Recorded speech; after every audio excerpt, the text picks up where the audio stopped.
Son las 8:42. Saludamos al doctor Patricio Torres, experto en Derecho Laboral. Quisiera el día de hoy, doctor Torres, luego de saludarle, hablar sobre la situación en Ecuador. Tras el rechazo en las urnas a la propuesta de trabajo por horas, continúa el debate, pues el gobierno ha preparado reglamentos que pretenden ir por el mismo camino. Y esta discusión de alguna manera parece, por todo lo que se está dando alrededor de esto, haber caído en un punto muerto. Es indudable la necesidad de generar empleo en Ecuador para los jóvenes, para sectores estacionales, siendo una presión constante para el Ejecutivo y el sector empresarial. Los trabajadores señalan que con cualquier cambio que se esté dando, particularmente los que propone ahora el Ecuador, lo que se está haciendo es romper con normas del Código de Trabajo que defienden a los trabajadores. Importante escuchar el día de hoy su punto de vista.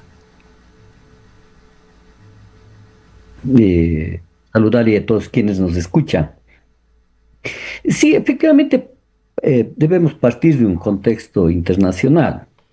Efectivamente, hay toda una tendencia y la discusión sobre estos temas que tienen que ver con un proyecto de flexibilización laboral y que contiene los elementos que aquí en nuestro país, como usted muy bien lo ha señalado, pretende reformas de carácter laboral, y sobre todo con respecto a la jornada laboral y a las formas o tipos de contrato que viene siendo recurrente.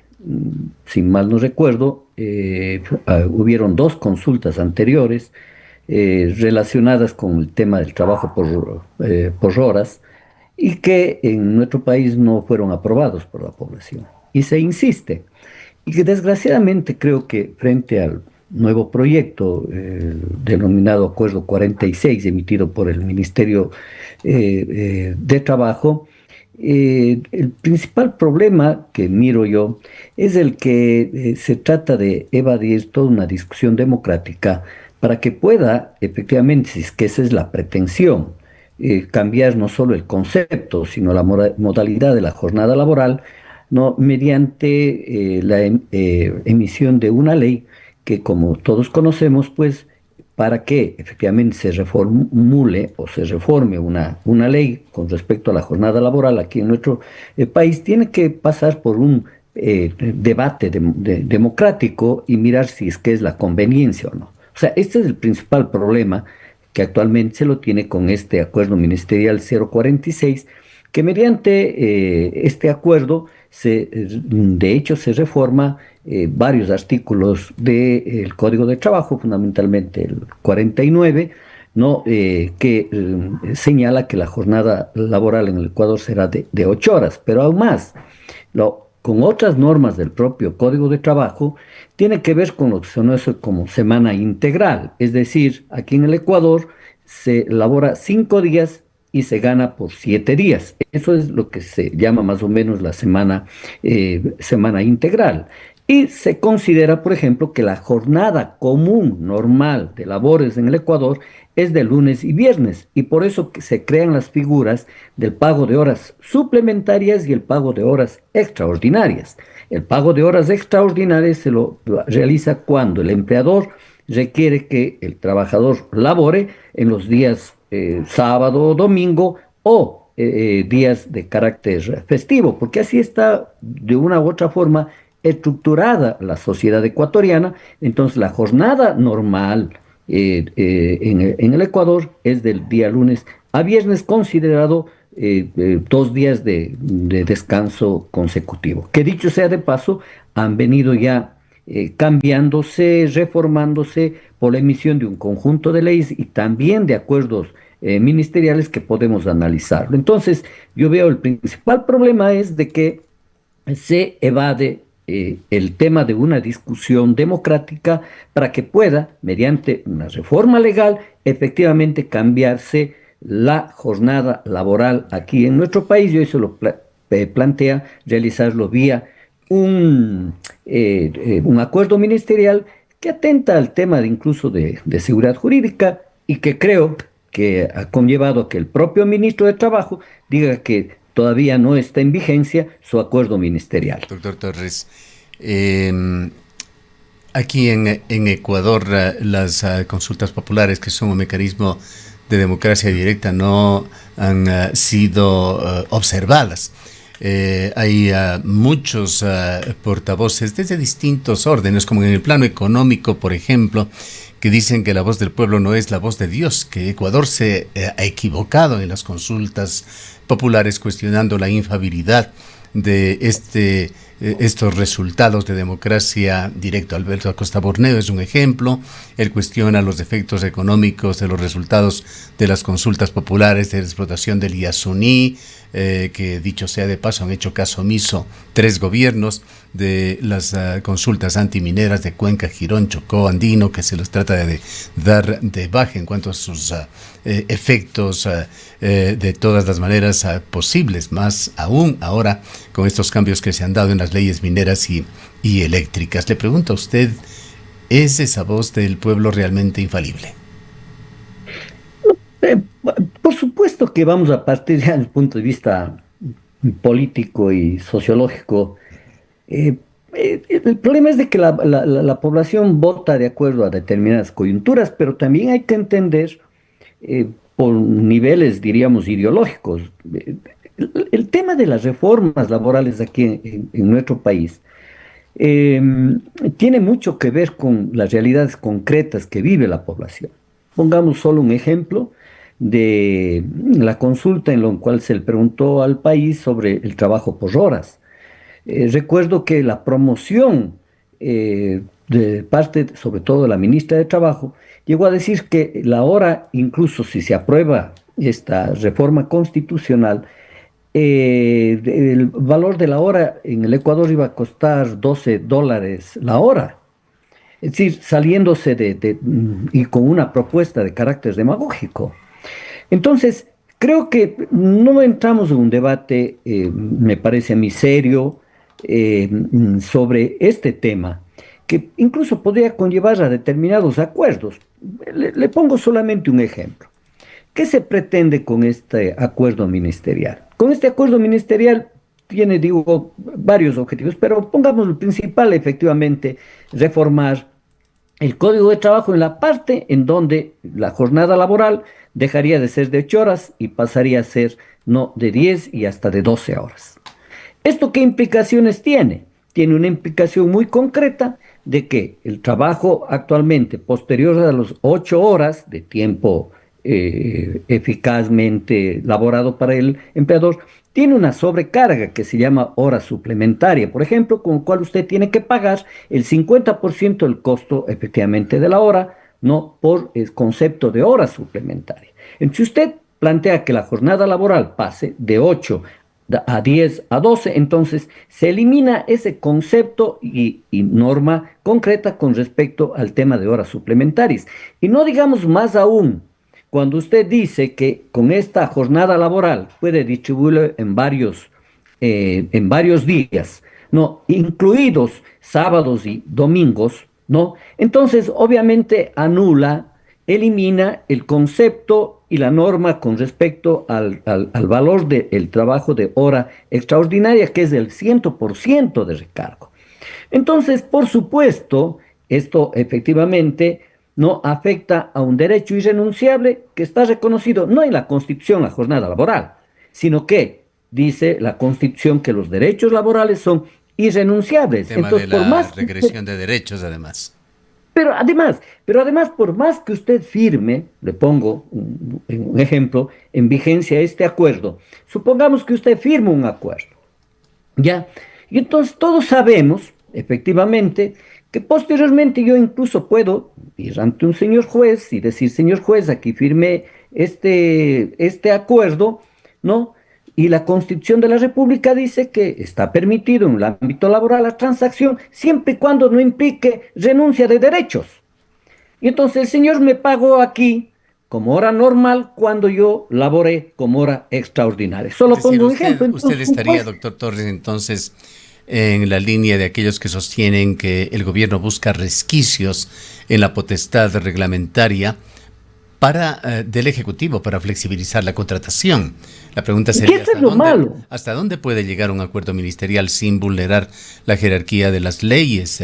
¿Es ese reglamento la solución a la informalidad o va a convertirse en una fuente de futura inseguridad jurídica para las propias empresas?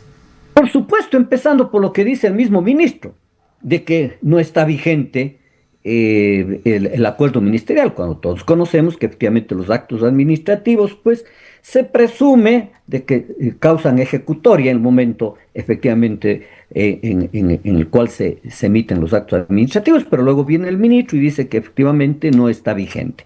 Primer tema. Y segundo tema, es obvio que nadie, ni creo ni ningún empleador, va a atreverse a suscribir en este momento un acuerdo con un trabajador para establecer esta jornada especial, en fin, de labores en estas condiciones, con las que yo señalo y digo que los jueces, por ejemplo, están obligados no a fallar y a emitir sus resoluciones sobre la aplicación de normas constitucionales y legales. Y cuando hay contradicción entre dos normas, se resuelve fundamentalmente por el tema de la jerarquía.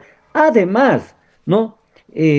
Cuando hay contradicciones en el ámbito del derecho laboral mismo, dice pues que cuando existan dudas, no se aplicará lo más favorable al trabajador. Entonces, mire, no creo que le haga bien ni al ministerio ni al gobierno pretender imponer un acuerdo ministerial. Y como usted muy bien lo ha dicho, es evidente que es, me parece a mí, un globo de ensayo para mirar cuál es la respuesta en general de la sociedad, ¿no? Con respecto a este tipo de actuaciones y evidencia, desgraciadamente, una vez más, una especie de evadir, no ir por el órgano legislativo, porque a la final el Ejecutivo hoy tiene mayoría parlamentaria.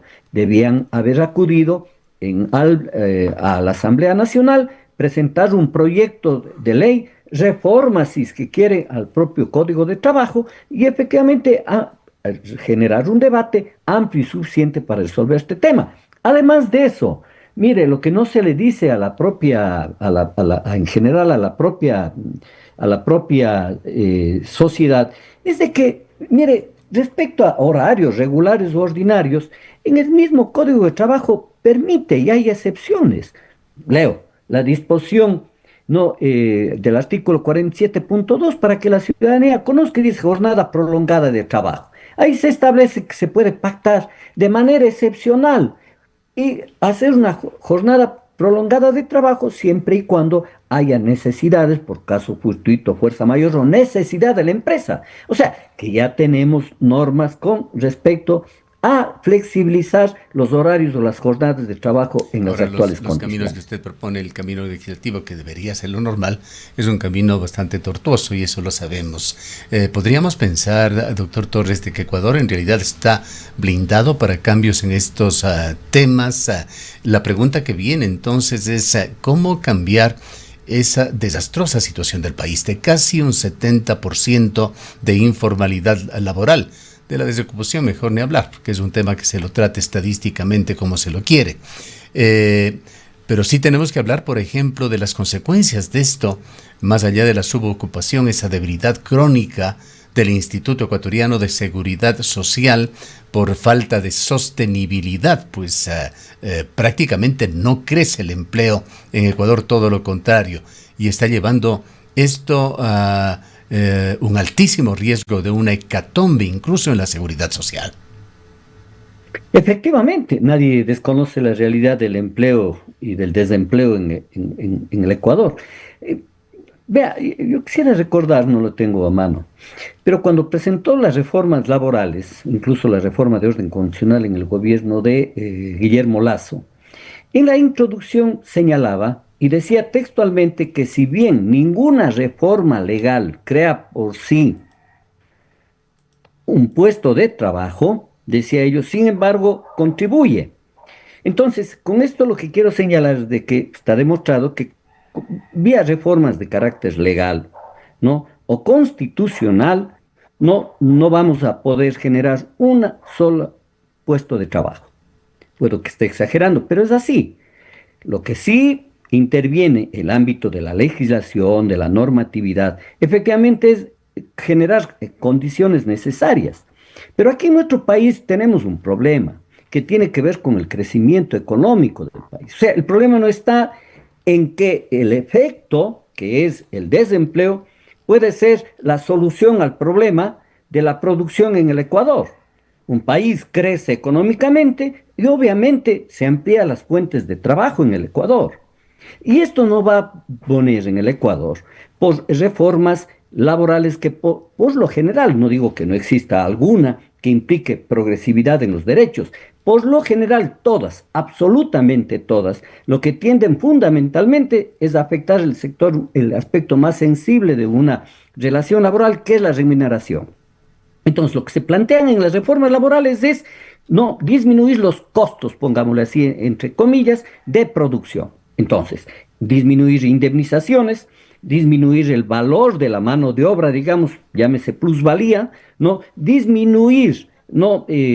Prestaciones de carácter social, todas ellas, mire usted, vienen a eso. Se ha planteado eliminar la 13ª y cuarta remuneración, se ha planteado con todas estas reformas, mire usted, eliminar el concepto de horas suplementarias y extraordinarias, se ha planteado eliminar la jubilación patronal, se ha planteado eliminar la jornada de 40 horas, incrementándolo a 44, y un conjunto de medidas que tienen que ver efectivamente con este aspecto. Entonces, en nuestro país sí se requiere con amplio sentido entrar a discutir porque también hay particularidades. O sea, usted no puede tomar en consideración una persona en las mismas condiciones, un gran empresario, grandes accionistas de grandes empresas en el país, con un propietario de un taller, por ejemplo, pues de mecánica, tomando en consideración un hecho. No, aquí en la provincia de La Suay, creo que hubo un estudio de hace algunos años realizados por, en ese entonces, gobierno provincial de La Suay, entonces señalaba que, por ejemplo, en la provincia de La Suay había 120.000 unidades productivas y de las 120.000 unidades productivas, el 94% eran las conocidas como pequeñas y medianas empresas. Es decir, son personas que emplean menos de 5 personas. Entonces, ahí hay una realidad concreta a los cuales tiene que irse ajustando el propio Código del Trabajo. Ahora, doctor Torres, ¿qué decir sobre los contratos especiales por sectores? Tenemos fresco aún gente de su generación y de la mía, la importancia laboral que tenía para provincias como Azuay y Cañar, por ejemplo, esto de la zafra. Los ingenios hoy ya tan venidos a menos eran fundamentales en el tema laboral y se encontraban mecanismos para que en la época de zafra se generen cantidades de empleo. ¿Cómo o se ha dado de alguna manera una metamorfosis en estos sectores que requieren de trabajo sazonal? Se han creado modalidades para el sector bananero, florícola, turístico, Sí, que permitan jornadas parciales o adaptadas a la estacionalidad. Lo que se dice es que el Código del Trabajo siempre es un gran obstáculo porque tiene que hacerse bajo este paraguas con costos que son, las empresas dicen, imposibles de manejarlos, lo cual en la realidad lleva a incumplimientos de la ley. vean, yo creo que ha faltado difusión digo, de parte en general de órganos estatales y creo que también de quienes ejercemos la profesión en el ámbito laboral. En nuestro país, concretando, hay más de 110 modalidades de contratación laboral. Y solamente quiero referirme a lo que dispone el Código de Trabajo con las modalidades que son más conocidas. Porque no es que se ha reformado el Código de Trabajo. Sí, la modalidad es el contrato, diríamos, indefinido. Ese es el tipo o modalidad común corriente. Bien, con, si desean, con 3 meses de periodo de prueba. Esa es la modalidad. Entonces, claro, se da la impresión de que esa es la característica general en el país. Sin embargo, si vamos a lo que dice nuestro propio Código de Trabajo, en el artículo 14, ahí nomás ya tenemos varias modalidades de lo que usted ha dicho, porque eso no se han reformado. Entonces tenemos, no, contratos por obra siesta, vea usted, que no sean habituales en la actividad de la empresa o el empleador. Tenemos contratos eventuales, ocasionales y de temporada. los de aprendizaje y dice, y los demás que determine la ley. Incluso, posteriormente se aprobaron contratos denominados por obra siesta que permitían a los empresarios, perdón, por giro de negocio, que permitían a los empresarios, por ejemplo, si tenían mayores requerimientos, por ejemplo, de un producto y requerían que haya más trabajadores laborando, les contrataban para el cumplimiento de esas tareas específicas en el giro de negocio de una empresa. O sea, se ha ido flexibilizando la legislación de nuestro país. No es cierto que es inflexible en este plano. Por ejemplo, ya desde hace muchos años está vigente que usted puede suscribir un contrato a tiempo parcial permanente, con lo cual efectivamente se le contrata a un trabajador por 4 horas al día. Y así sucesivamente en el ámbito del turismo, en el ámbito de la agricultura. Mire usted, se han ido aprobando vía acuerdos ministeriales o vía legal, ¿no?, distintas modalidades de contrato. Yo lo que creo que sí hace falta sistematizar y partir efectivamente, y las propias centrales han planteado la discusión de este tipo de modalidades del trabajo, que reconozca también diferencias en cada una de esas y también similitudes. Todavía sigue vigente, por ejemplo, las condiciones especiales que tienen los artesanos. ¿Por qué? Porque venimos de una vieja tradición en donde que había que reconocer un hecho, que un artesano no tiene características similares a lo de un industrial o a de un empleador. Por lo tanto, yo sí planteo que debemos tranquilamente discutir y señalar que efectivamente muchas de las reformas que están planteadas efectivamente implican regresividad en derechos y atentan sobre todo fundamentalmente a la dignidad del trabajador, porque hoy con todo este tipo de reformas lo que se viene afirmando es el nivel de superioridad que tiene el empleador con respecto al trabajador. Entonces ponerle en condiciones en que el trabajador se eliminen sus derechos y efectivamente acepten todas las propuestas del empleador porque jerárquicamente está en una situación de superioridad. Bien, más que una pregunta, quizá una reflexión final para escucharle también a usted finalmente, doctor Torres. Esta rigidez del Código de Trabajo que garantiza derechos a quienes ya tienen o tenemos un empleo formal, pero que actúa como una barrera de entrada para quienes están afuera. ¿Qué problemas trae al país?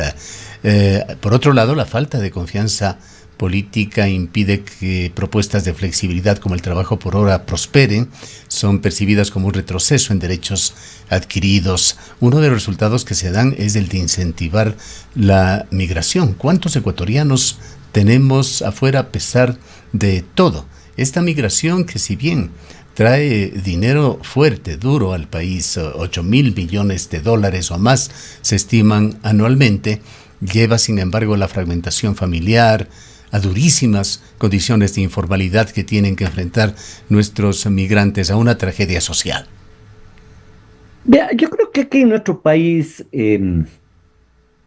realmente copiamos de experiencias internacionales en el ámbito jurídico que se llama trasplantes jurídicos, ¿no? Entonces, y vemos que en alguna sociedad o en algún estado se implementa una medida legal de carácter laboral e inmediatamente queremos trasplantarla a nosotros. En estos días se está discutiendo, o creo que ya se aprobó en Argentina, la propuesta de Milei, que es exactamente el tema del acuerdo ministerial aquí, que pretenden efectivamente extender la jornada laboral a 12 o 14 horas. Y entonces, en el Ecuador, no se permite y no hay un diálogo franco y sincero partiendo de nuestra realidad. El problema es de que se trae experiencias de fuera y se pretende implementar aquí sin una discusión democrática que creo que sí fuera posible y entender realidades y diferenciaciones que partan de la misma sociedad, lo que usted ha dicho. 7 de cada 10 digamos, personas en capacidad o económicamente activas no tienen un empleo o están en el subempleo. Esta realidad nos debe permitir discutir, a ver, ¿qué hacemos con respecto a este tema? Pero no imponer con medidas que solo afectan efectivamente al sector que hoy tiene empleo, porque de eso es lo que se trata. No se trata, la pregunta es, no se trata de implementar políticas para generar empleo. Entonces, claro, si usted se plantea cómo generamos empleo, no va a entrar señalando y diciendo, bueno, para generar empleo, entonces tenemos que disminuir los derechos, enfrentar a los derechos, disminuir las remuneraciones del sector que ya lo tiene, que no creo que sea lo conveniente. Lo conveniente es discutir cómo nosotros, el país, va a generar empleo en estas condiciones y en los actuales momentos, y ahí sí entonces luego plasmarlo, si se quieren, en proyectos de ley o en propuestas de carácter legislativo para resolver un problema tan álgido. Ahí vamos a superar estereotipos, diríamos, o mejor dicho, eslogans en términos generales, como por ejemplo, el código de trabajo es un código eh, que no sirve porque es antiguo, ¿no? Entonces, si empezamos así, no vamos a llegar a ningún acuerdo, porque así podríamos decir que el Código Civil es mucho más. Desde la fundación de la República del Ecuador tenemos un Código Civil que se viene desde el Código Napoleónico y que tiene pero con ha su sido tiempo el mucho más derecho romano. reformado.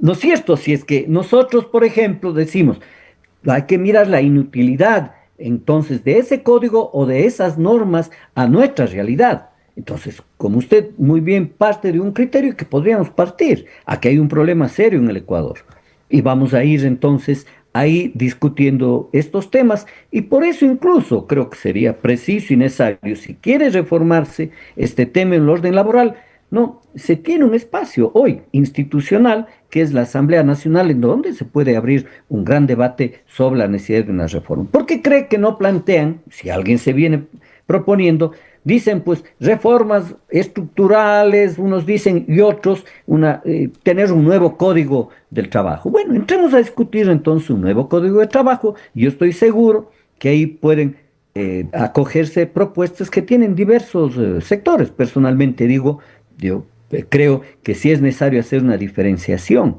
¿no? Como es obvio, en cualquier momento, respecto a temas tan importantes como el tema de los capitales, ¿no? La magnitud del capital de uno no puede ser igual tratado una persona que tiene una microempresa que al que tiene una gran empresa o una empresa transnacional. Bien. Muchísimas gracias, doctor Torres, por su presencia. Gracias a usted. Buenos días. Un Declaraciones gusto en del doctor saludar. Patricio Torres, igualmente.